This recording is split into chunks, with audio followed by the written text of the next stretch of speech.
you have nebet hut, and you have setech. So again, you find these 8, 4 on this side, 4 on that side. So again, you find the significance of the 8 there, and then including Atum, that would be the 9, what they call the Ennead. And then here you see another creation story, which is from the original capital of Kemet, what they call Mennefer. That's where the term Memphis comes from. And this is of Ptah. And then from Ptah, you had Sia, which is exceptional insight. 1 Minute TV, promoting African business is home and abroad. 1 Minute TV, the best and the only way to sell your brand to the world. 1 Minute TV, promoting African business.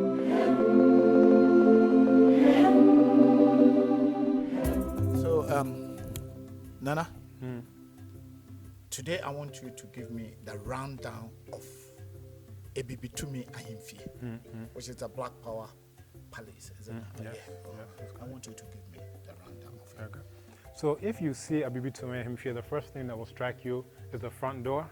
Now the front door is carved out of a solid tree, one single piece of mahogany, and on it, it has various creation stories of classical Kemet. So this one, the lower register, is referring to what's called Khumnu, what they call Hermopolis, and it deals with the 8 original Neteru. So the 8 original Neteru are aspects of being. So you have Nun and Naunet, and this is what you see written in Metanetra. Nun, Naunet, Amin, Aminet, Ke, Keket, and then He and Hehet. And the idea was that in the beginning, before any type of creation or transformation took place, everything was wet, that's these 2, hidden, that's these 2, dark, that's these 2, and infinite. And that's basically going into the origin of all creation stories that you can think of, is going into this is the nature of being at the beginning of the beginning of the beginning.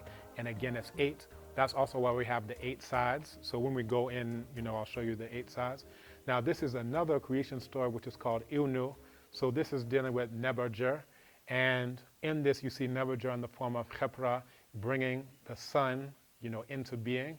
So Khepra is the sun at sunrise. And then from there you have Atum, and Atum, from Atum you have Shu and Tefnut. So you see Shu here written, Tefnut written here.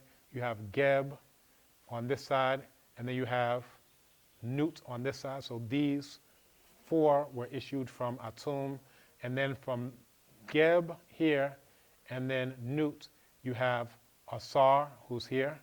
You have Aset, who's here. You have Nebet Hut, and you have Setech. So again, you find these 8, 4 on this side, 4 on that side. So again, you find the significance of the 8 there, and then including Atum, that would be the 9, what they call the Ennead. And then here you see another creation story, which is from the original capital of Kemet, what they call Mennefer. That's where the term Memphis comes from. And this is of Ptah. And then from Ptah, you had Sia, which is exceptional insight. You have Hu, which is authoritative utterance. Then you have Hekau, which is the power to bring things into being. So I've never seen anything that has all of the creation stories in one, but because I knew them, I decided to combine them all into one single, edifice, and that's this door here. Now, as we're outside, before we go inside, I'll bring you into something. So you find the significance of the 8 and also the idea that as above, so below. Now you see here is 4 sides in terms of the color of these stones. It's basically like a square or a diamond here. Yeah. Now, the 4 sides is like, well, I thought you were saying 8, 8, 8. But if you see that as above, so below, so there are 4 here on the ceiling, which is made out of wood, yeah. And then the other 4 are here on the ground. So the idea is that as above, so below. And then also here in the center, you see that there's wooden chandeliers made out of dinya wood. Yeah. And that one also has 8 sides. If you see the lights here that are on the wall, these lights also have 8 sides. Now, where it comes to the design here, this is called Bomborisi. They do this in Sirigu and places like this in the Upper East, also in Burkina Faso. And when you see the vertical, triangles, this represents the masculine aspect. And then you see the horizontal triangles that's cut here into the stone. That's the feminine aspect. Now, again, you see that these aren't like imported Italian tiles or anything like this. This is a natural stone that, they quarry here in Ghana. And it was very important for us to use, these types of stones for this. So again, you see the combination of the feminine as a foundation and then the masculine. You notice that the entire structure is raised off the ground. And the idea is that you have Kunseke, which is a place of those who are living, and then Kumpemba represents the ancestral realm. Also being installed, the elevation of being installed is also represented in the house as well. This is actually representative of wealth. So this one that goes all the way around up to the top, this is a representation of cattle, in the sense of cattle being a form of wealth. And then here you see the Kanaga mask. This is a Dogon mask, which also represents the idea of Osro Ene Asasi, as above, so below, in so many terms. So they actually wear this mask. It's probably one of the most famous of the Dogon masks. And then you have this one, which is Abibi Fahodia the Adinkra that I mentioned in the other interview that I created. And again, the structure itself, this is all mud block, right? So just fired by the sun to harden it, but that's what the structure is made out of. As we can go ahead inside. This is exclusive. And here we have Nana once again. I was waiting for you all to Right. come through the door while you... But you'll notice a similar motif that outside you see the vertical triangles. You see this also in the Bogolan. And the Bogolan is what they call mud cloth. And this is found in Mali, Burkina Faso, places like this, northern Ghana as well. And then again, on this side, you have other very famous scenes of classical Kemet, which is again, various creation stories. So on the one side, you saw the Neteru in the solar boat. On this side, you see Shu separating Geb and Nut. So Shu represents the wind, Geb represents the earth, Nut represents the night sky with the fiery beings inside, the sun and the stars inside. And then here you have Ptah, Sia, Hu, and Heka. Here you have Atum, Tef, Nut. You have Aset, you have Asar, you have Setef, and Nebet Hu. So you have the Ennead here, the 9 Neteru. Then you have the Men Nefer creation story that you can find on the Shabaka stone here between Ptah and then Sia, Hu, and Heka. Here you have actually a combination of 2 creation stories. So the one that I mentioned before, the 8 original Neteru at the beginning of creation. So you have Amen, Amenet, you have Nun, Naunet, you have Kek and Keket, and then you have He and Hehet. So again, the idea is that in the beginning, everything was hidden, everything was wet, everything was dark, and everything was infinite. And basically, this is a metaphor for the conditions of creation inside of the womb, right? So you can think of the womb of the universe is analogous to the womb of a woman and vice versa. So the black woman specifically. And then also the creation story of Waset, where Amen came to be known as Nesut Neteru, which is the king of all of the Neteru. And so that's represented in this one, he's wearing a crown. Then Amenet is also wearing a crown. So this is these 2 by themselves from the Waset creation story. So it's actually 4 of the major creation stories of classical Kemet, all in one door. And again, this is a single tree. And it took them an entire year to carve this tree. So we moved in before they got done with the door because it just took that much effort. If you look at just the minute nuances and details and everything in it, then you'll understand. And the door is actually very thick. Like if you took a 50 caliber gun, it can't go through this door. So, this is it. And when they first lifted it, so it's drier now, but when they first brought it, it was very heavy because it still had the moisture inside. It took 6 full-grown men to carry this. Yes. So it's basically more than metal. Oh, yeah. And in Ghana, everyone wants to get doors from Turkey and, security doors. There's no more security than this. You'll need a bulldozer and you just have to knock down the whole front before you get through this door.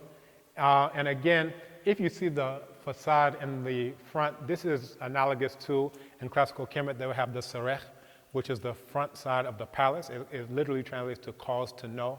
So that's why we have the windows like this, because it's analogous to how the front of the palace looked like in classical Kemet. Again, you see the significance of the 8. So if you count the segments here, 1, 2, 3, 4, 5, 6, 7, 8 segments all throughout. And again, that's the significance of the 8. If you look at the lights here, you see 2 here, 4, 6, and then 8. So again, that's the significance of the 8 in terms of the lights. if you also look at the number of pillars, 1, 2, 3, 4, 5, 6, and then 7, 8, the two big ones outside. So again, you find the number 8 infused throughout just like it is in our cosmology and our worldview as black people. The center is what's called Dikenga, so that's what I mentioned is the eating area, and it represents the sun at sunrise, at noon, at sunset, and then at midnight. So the idea is that the same way that the food gives us life, it's like a living sun, and we're like the planet surrounding the bowl that we eat out of collectively. That's the same way that this is the center of the house and so forth. So again, this represents Dikenga, which is out of the Congo, the concept of the hours. And then each room is named after the major portions in terms of the hourly time system. So we have in Sinsa, we have Kinsamina, we have Malumatulu, we have Makielo. So each door, it represents a specific portion in time of, how the day goes. And that's analogous to a human being's life. You have your morning, your sunrise of your life, you have your high point of your life, you have the sunset, and then you have the ancestral realm, and then the sun rises again, and then that's what you have back here. So all of that is very, significant. Again, you see the floors are made out of cut stone. So this is coming from Takwa in the western region. And again, everyone who worked on this was black. We only have black people to come here to work, which you would think is obvious in Ghana. But I have colleagues who are like, oh no, I want Lebanese to build my house. Or I want, Turkish and Chinese and so forth. But for this to be Abibitumi Ahimfi, it has to be black people working. So it was really, quote unquote, Pan-African work crew. Again, as we mentioned, we wanted to use natural materials as much as possible. So you see the wood here for the banisters, the balustrade. And then also we have natural light. So when you look up here, you find the skylight, and the skylight allows natural light, so we don't have to turn on the lights. Even though we're powered entirely by solar, we can actually get the direct solar rather than going through the solar panels. Breezy place where we open up the windows, you'll feel like the air conditioner is on. And then also in terms of the natural light that filters in from everywhere. And then here in terms of the metal work, this is Abibi Fahudie. That's the Black Liberation Adinkra that I created as well. In all of the rooms around them, you see again the Bogolan. And then here, so the main door has Medu Netra, but all of the side doors also have Medu Netra. So this is Amin, and then Aminet, the feminine aspect, is on the other side. You have Nun, and then now Net, the feminine aspect, is on the other side. You have Ke, and then Keket, the feminine, is on the other side, and then He and Hehet. So each one of the doors, these doors are joined, but they're also made out of mahogany. That's one single piece of mahogany. And then if you look, you'll see the floors are also made out of wood. So that's Nana's office over there. So again, natural as much as possible rather than the synthetic ceramic and all of those types of things. Exactly. And then these are the drums of Nana. So she's an Okomfo. So see, these are the drums that she uses.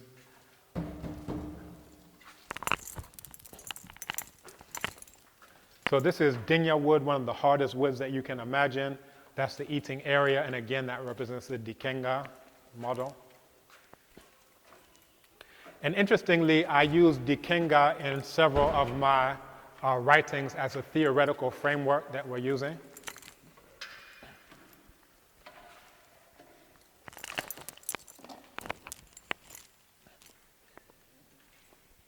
All right, but don't worry. And again, we have life, a tree representing life here in the center. And then again, this is the Dikenga. As you come, you'll notice that the entire structure is oriented east. This is exactly east. And this is how what they call the Great Pyramid of Giza, Mer Khufu, is structured. So it points exactly east, north, west, and south. So if you ever want to get your bearings, you don't need a compass. You can come to Abibitumi Ahimfie. You can see exactly where east is. So that was quite intentional because in classical Kemet, for example, as well as among the Dogon and so forth, they would actually orient structures exactly towards these, geographic points and locations. So that was intentional in terms of how we're doing. And then again, if you look up, you see that this is wood. My parents built a log cabin in North Carolina, and that's what I grew up in. And the ceiling was very much, it looked exactly like this. So that's the inspiration for doing, the ceilings in wood. Most places you go, they'll have ceilings made out of this plastic, or The TNG. the TNG. And this is proper. But this is actually wood asafna is what they call this. And the extra one is what we decided to use for the balustrade. So nothing goes to waste. This is actually that exact same wood, but we decided to use extra ones in order to make the balustrade. And this is dinya wood. This wood will outlive all of us. Very, very strong, very, very solid wood. Over there, this is the classroom for the children. We homeschool our children, so they have their computers there, maps there, and everything else. Desk there. But I'd like to show you the most beautiful view in the house, according to me. It is. It is. I haven't even finished seeing it. We won't take a photo. So this is the west view. And when I say the most beautiful, you're not here at the right time to know that it's the most beautiful. It's when the sun sets that you really know that this is the most beautiful view. And you will think about your old age, and you'll be out here laying in the hammock, sipping palm wine as the sun sets, and you'll really understand. Opito, yeah. Yeah. Wow. I actually created something. One of my inventions is pifu, which is in Sefu Enipito. Fra. Okay. If you ever try it, then you can give me credit and cite me as the original author of it. Wow. So here, again, this is the west view, and we have 22 acres that's located down here. You can see, down there on the other side of the trees on that side. And that was purchased collectively, members of Abibitumi. The inner circle, we decided to put our funds together to purchase 22 acres. And we started doing yam farming there. We also want to do permaculture in terms of mangoes, avocados, and other things. But I don't talk much about it because people didn't even know that this was being built until the structure was already up. You understand? I don't want to say, oh, everybody should do this, everyone should do that. No, it's when we've already done it, then we can show that this is a model that you can join and be a part of, or you can replicate, it's not hidden. Yeah. All around you see that we have plantain trees. This is onunum, that's my favorite spice. Yeah. You have mango growing over there. Yeah. So coconut, palm trees. So everything is growing here. We have peppers over there. We have pumpkin over there. We have bananas over there. So we are plantain and banana independent. We don't have to go and buy it if we don't want. We have soursop growing over on that side. They're actually getting to a big size right now. We have papaya, pawpaw growing over there. So just so many things. We have a lot of orange trees that are, just coming into maturity now. As I think, I'll think of other things that we have growing. We have basil down here in terms of spices, aloe vera, we have moringa. So all of those are here because, again, how can we talk about black power and we're dependent on someone to provide our very food? So this is actually living out black power as it is. This is my favorite seat in the house. This is also made out of dinya wood. Again, one of the strongest woods. This is going to outlast all of us who are, here. And it's my favorite seat because this is where I can come and do work. People say, oh, you can now relax. I say, no, this is where I come to do my work. And again, this is where we play oware. This is where we sit down. We play oware with our dogon seats here.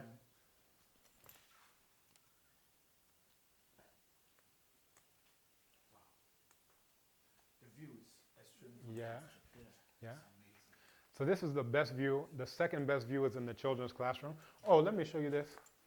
Again, I talked about the importance of the 8. So you see these lights that are hanging down. Those also have 8 sides. Yeah. And there are 8 places that at the nighttime, they shine up onto the ceiling, and then you see 8 projections of light. So it's very profound to see at night. I'll send you a night shot so you can really get that. And again, the lights on the wall have 8 sides. So everything is about the 8, 8, 8. Yeah. And my idea is that if it's worth doing, it's worth overdoing. And then again, it's worth overdoing. That is true. Yeah, and then again, you see the bomborisi all around the house. This is the traditional style of painting that, again, they do in the Upper West. And again, each one has a very deep meaning to it.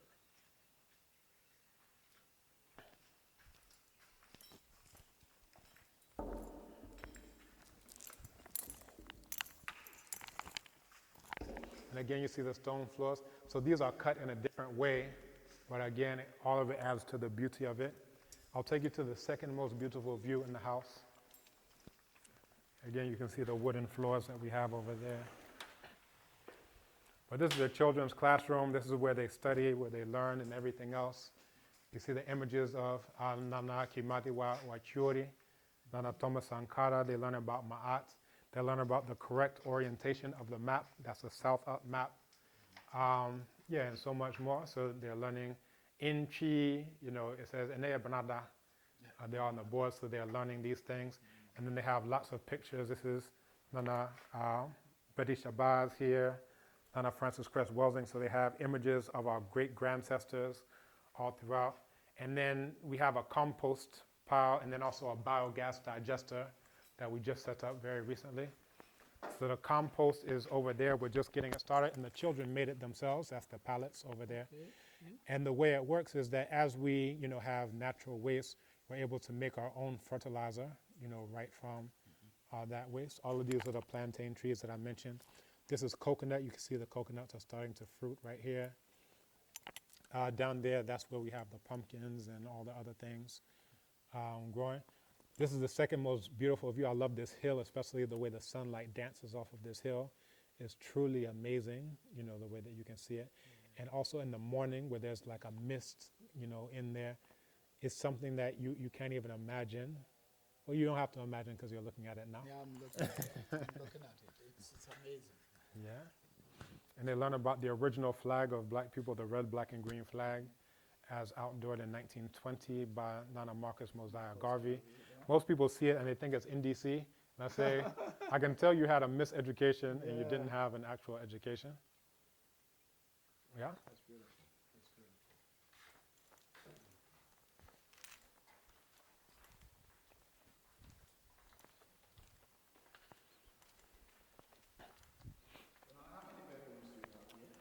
There are so there are 8 in Kunseke and then 4 in Kumpemba.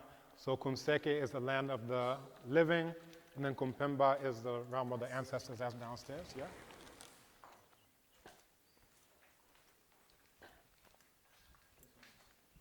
And this is my least favorite view because it's just a town. But this is Mampong town, my beloved Mampong. You see, this is a solar carport where we park our kantankas, and that's what gives energy to the entire place. We also have the solar panels there to supplement, and then they also run the solar borehole. There you see the water pump machine over here, and with the water pump, you're able to have, as I mentioned, 20,000 here, 20,000 there, and then we have an above-ground pool on the other side for the children to enjoy themselves. This is a powerhouse where, we convert the power from solar to what we can now use in the house. As I mentioned, that's Bofre, the pawpaw. We have cherry tree growing over on this side. We have grapes growing on that side. So, quite a bit. And then this is yoi, and that's yoi, what's called velvet tamarind. Yeah. I never knew that this, we've been coming here, but I never knew that it's That's solar, yeah, exactly. I thought it's just a sheet. Yeah. So this is what's powering the entire house. So anytime you come here and you turn on the lights, we have to thank our solar carport for that. That's true. That's great. That's good. Okay. That's wonderful. Yeah. We go downstairs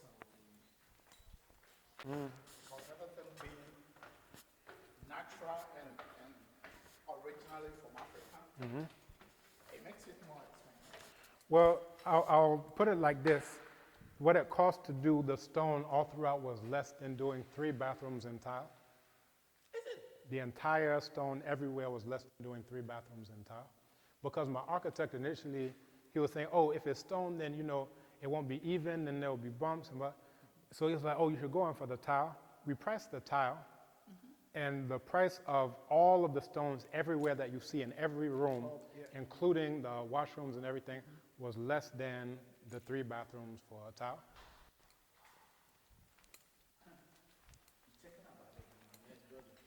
Yeah, you should definitely think about the stone. Because the prices are very expensive.